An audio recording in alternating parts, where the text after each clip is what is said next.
We're going to talk about a new suffix, which is the suffix er. Today we're going to discover a new suffix. What is a suffix, by the way?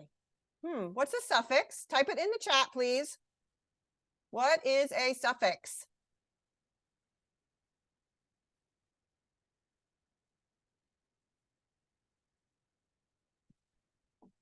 Doo-doo-doo. Nobody knows what a suffix is? This is not good.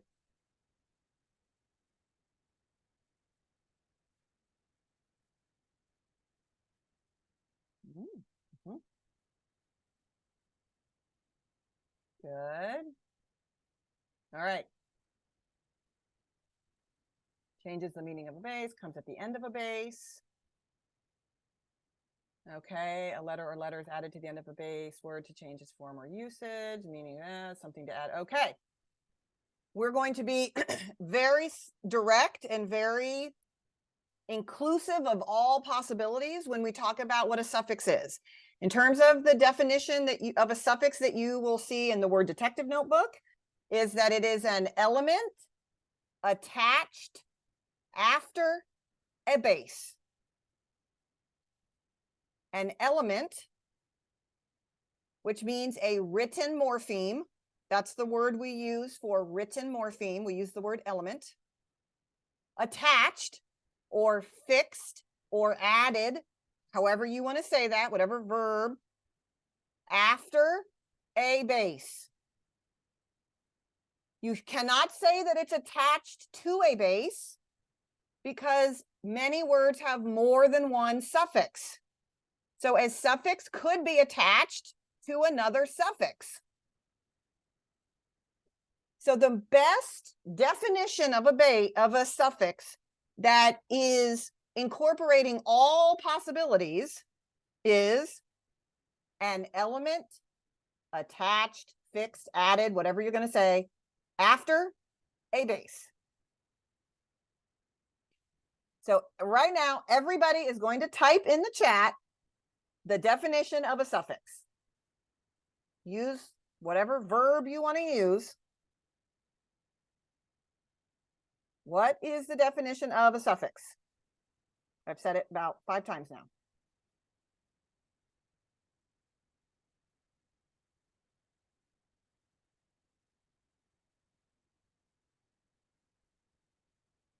I see one answer. I see 2. Thank you. An element attached after a base, an element added after a base.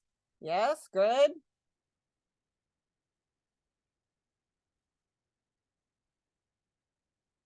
Yep, we're going to use the term element. We should be using that term with our students. An element is a written morpheme. Could be a prefix, could be a base, could be a suffix. Okay, very good. Wanted to clear that up. Okay, here's some review, guys. This is a dress, right? Okay. And these are dresses. We have a suffix in the word dresses, right? And we also notice an added syllable. The base in both of these words is D-R-E-S-S. So here's our new concept. Ready? This snake is long. This snake is longer. How many syllables in the word longer?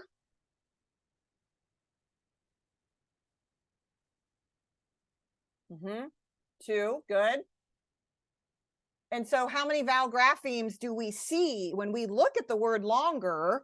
How many vowel graphemes are we expecting to see? If it has 2 syllables, we should see 2 graphemes, 2 vowel graphemes. Yay, good job.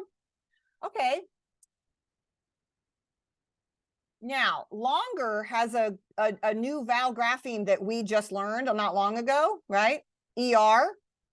Longer has an ER, right? Okay. Now, if we look at number and lobster, which are 2 words we've already learned with this ER thing, how did we code the ER in number and lobster? How did we code ER in number and lobster? Yeah, we circled them. Yes, good. Good, good, good. Okay. But are number and lobster related in meaning? Do they belong in the same word family? In other words, do they share a base? No, they don't. Okay, cool, just checking. Long and longer both share a base element. What is the base element in the words long and longer? L-O-N-G. That is correct. They share an L-O-N-G. Very good. And so what is the ER doing in the word longer?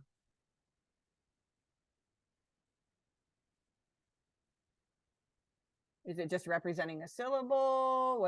What is it doing? Is it doing something special, or should I just circle it like it's a sound? Ah, it's a suffix used to compare. It changes the meaning of the base. Exactly. It is, yes, it is representing, in this case, a spoken syllable, but more importantly, it is telling us something about the meaning of the base or of the whole word. It is telling us that this snake is more long than that snake. So it is a suffix. And what do we do with suffixes? How do we code suffixes? Yeah, we box them, right?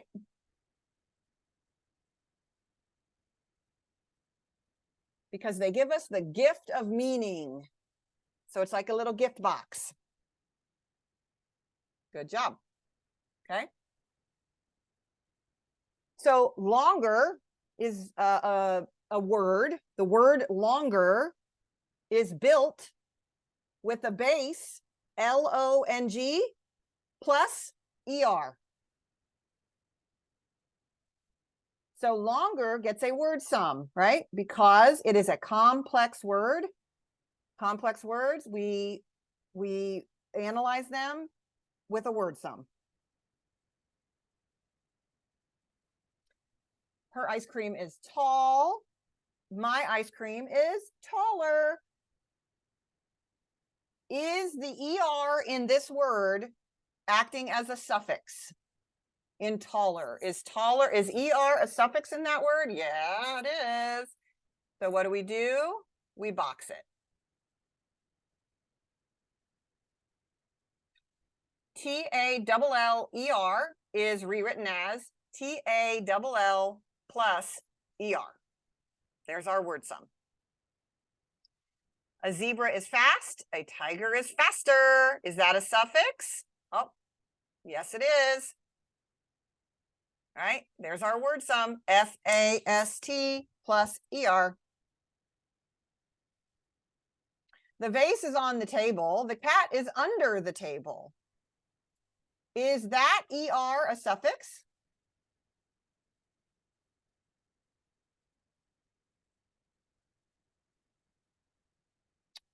I asked my kid that, right? And then he says, yes. What am I going to do when my kid says, oh, yeah, that's a suffix? How do I explore? How do I confirm that something is a suffix?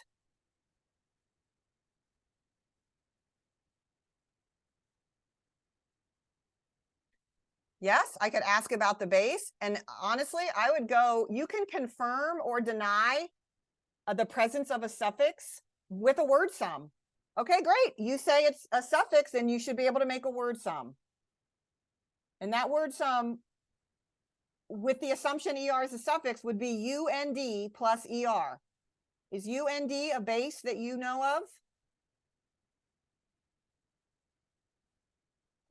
It's not one I've ever heard of. I don't know, maybe it's a base. I've never really explored it, but I highly doubt it, because the other way to talk about that is the fact that ER is not more UNDs,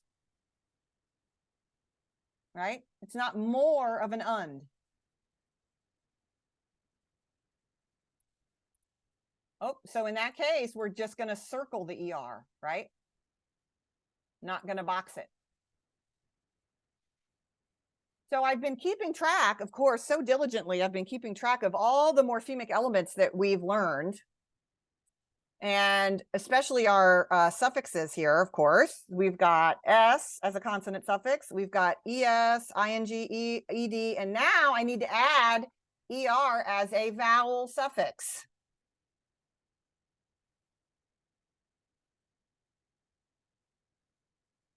Okay.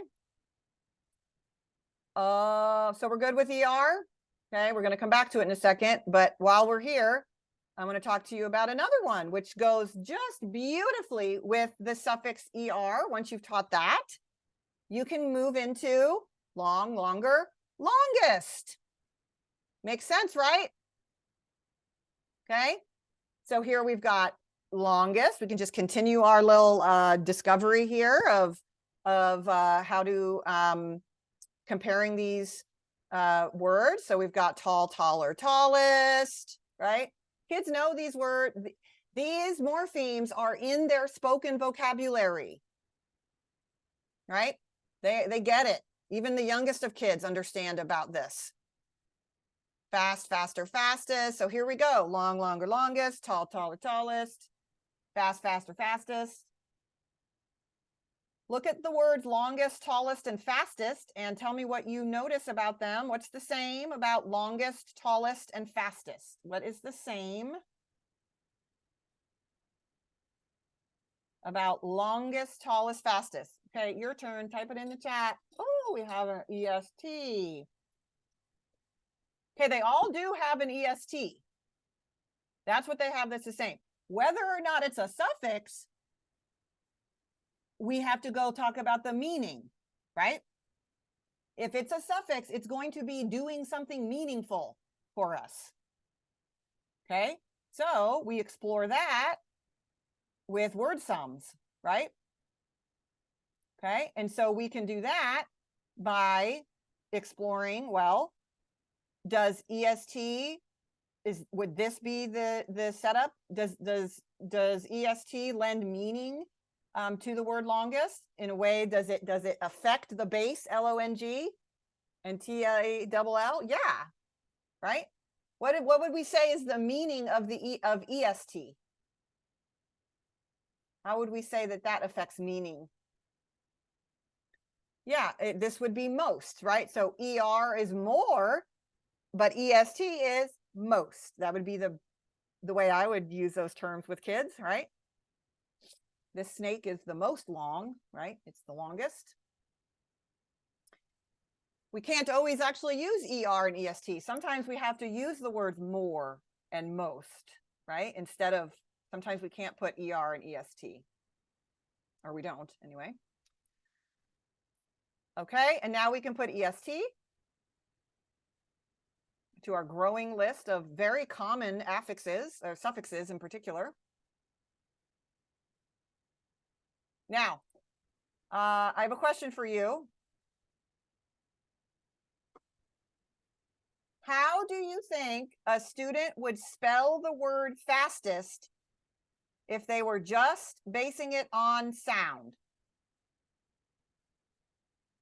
Oh, that was quick, Laura. FASTIST. Exactly.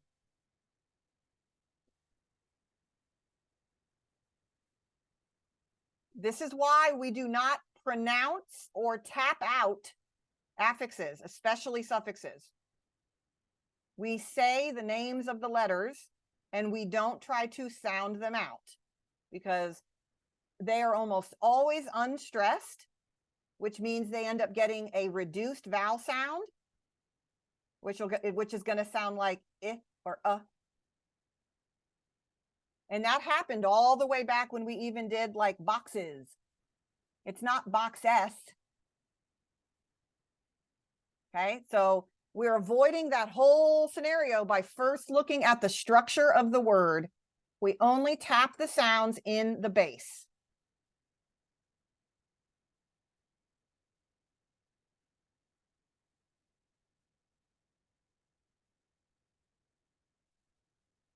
Right?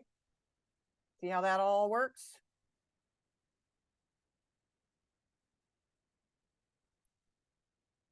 Okay. So here's what you need to know as a teacher. This is meta knowledge for you. You need to know these terms and in terms of how we can categorize suffixes.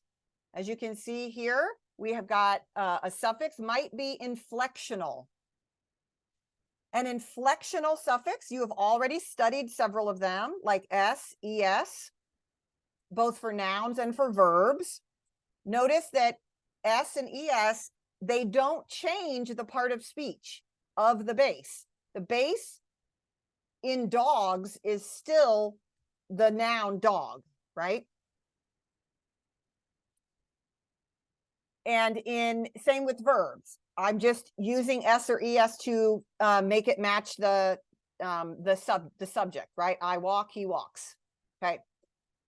We also can change the tense of a verb, and we use ed or en or ing to do that. Inflectional means that the grammatical category is the same. We're not changing a noun into a verb. Inflectional means I'm simply matching, I'm saying pluralness, or I'm saying possession, or I'm indicating matching subject to predicate. Adjective, same thing. So this is where er and est fall in. These are, guys, these are literally the inflectional suffixes in English. This is all we got. So in the inflectional suffixes are a pretty small category, but they are everywhere. Like we use them all the time, but this is a word you need to know, inflectional. I'm not changing the part of speech of the base. So long is an adjective, longer is an adjective, longest is an adjective. Okay.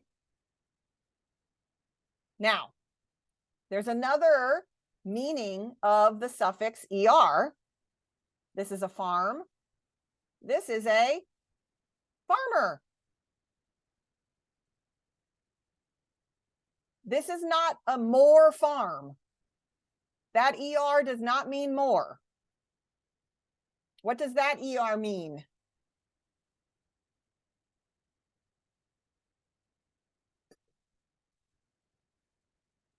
A person who does something. Yes, one who or that which. Exactly.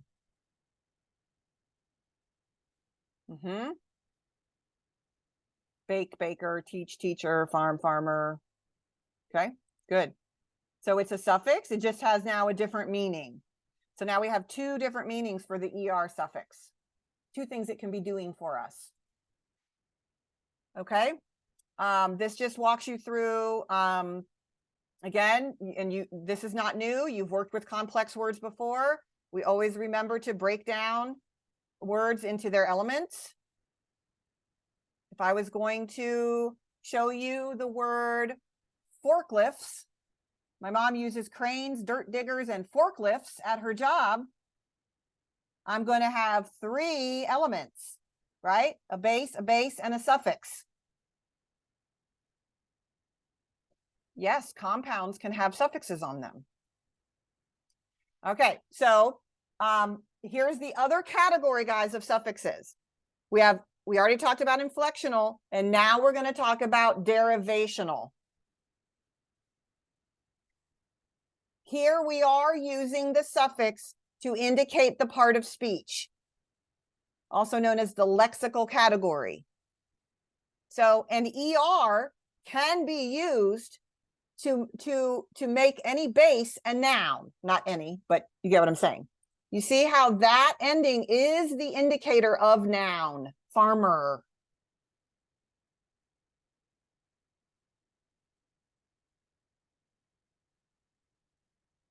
And so I want you to pay close attention here that you only know if a suffix is derivational or inflectional by actually looking at the word that it occurs in, because even the suffix ed, we know it can be inflectional by meaning happened in the past. It can do something to the verb, right? But it can also be an adjective, like grilled cheese. Now, again, Your student does not need to know the terms inflectional and derivational. You need to know those terms.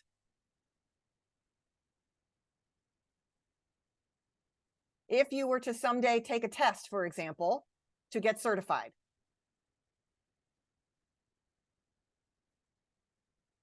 That might be good information for you to have. Inflectional, derivational.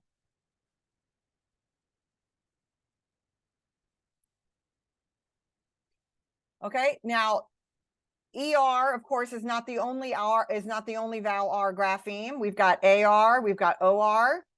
Those are default spellings, but they're for a different phoneme, right? AR says R, OR, OR. So in a stressed syllable in a base, we can, if we hear R, we're going to use AR. If we hear OR, we're going to use OR. Okay. And there you go. Those are your default reading and spell. Those are the default spellings for those sounds, R and OR. And it's farm and corn are your keywords.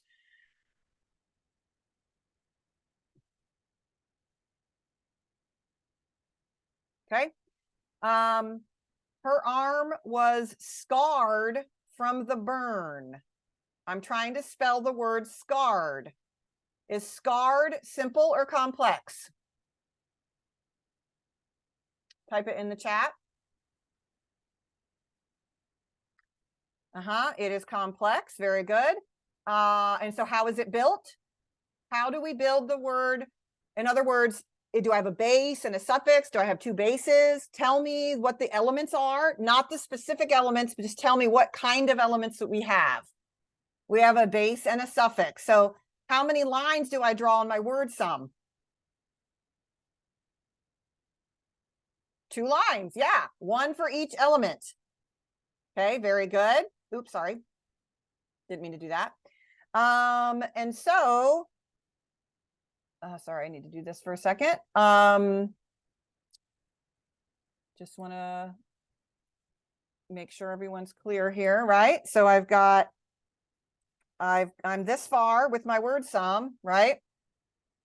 So now, what is my base? You told me it's a base and a suffix. So what is the base of scarred?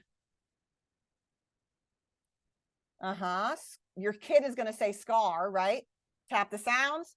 S-k-r, write a name, or name the graphemes, excuse me. S-C-A-R, write a name, S-C-A-R. What suffix am I adding? ED, yes, very good. Is rewritten as, this is when I add my arrow, is rewritten as, check the joins.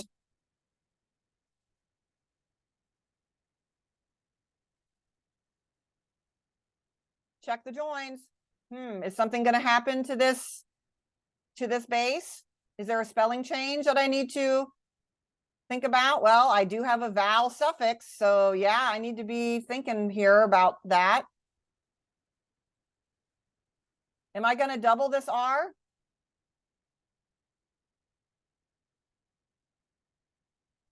Alexa says yes. Why would I double that R?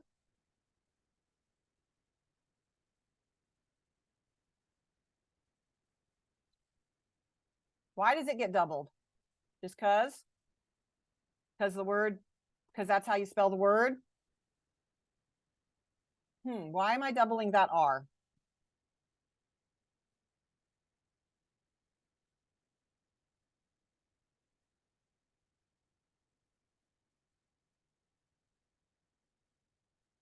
Yeah, my base.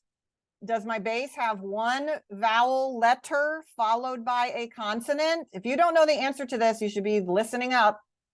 Does my base, we already established that we're adding a vowel suffix. So checkpoint number 1 done. Does my base have one vowel letter followed by a consonant? It's not about the sound of the vowel. Please do not think that it has to be a short vowel. The vowel in this base is not short, you guys.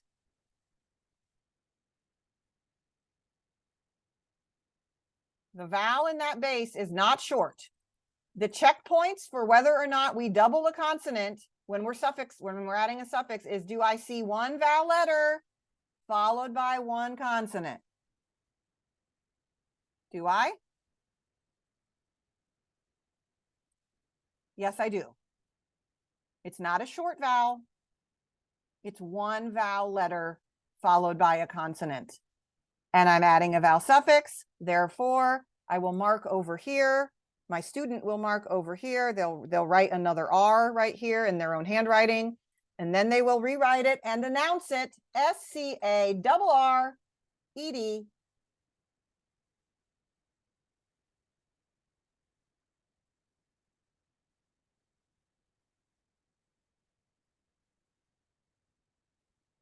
Yes, right? If you haven't done a lot of that stuff if you've taught doubling, but you haven't given your kid a lot of practice, or if you've taught them there has to be a short vowel sound, which is not what I taught you. So you need to go back. It's not about a short vowel sound, guys. It's about what I see in the base. One vowel letter followed by one consonant. Many times it is a short sound, but it's not always, as you see in this example right here. It happens with R controlled. Okay. So IR and UR are also spellings of the sound in a base. However, notice we're not going to spell them. We're only going to read words with IR and UR. Why is that? Because there is no way to know when I should use an IR, an ER, or an UR, except if it's a suffix, right? But I'm talking about in a base. So when you look, will you teach your student IR and UR? Yes, you absolutely will. Do they spell words with those? No, they do not.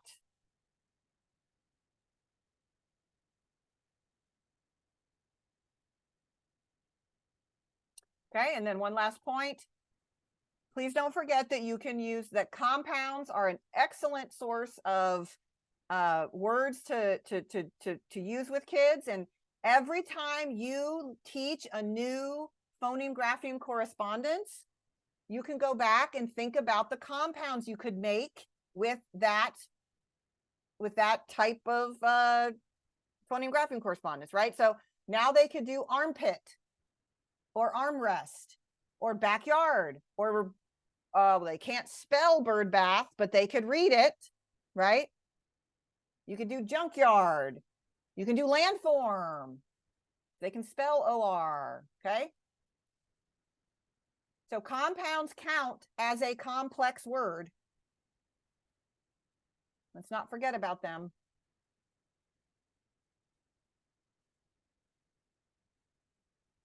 Okay?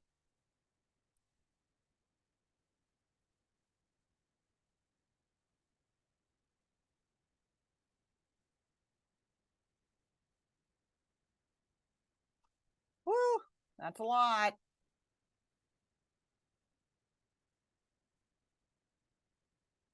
Make sure that if you have any questions about any of that, please speak up now.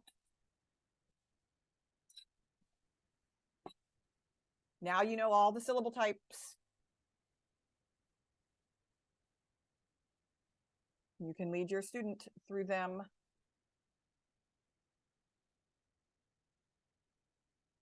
You know lots of suffixes now.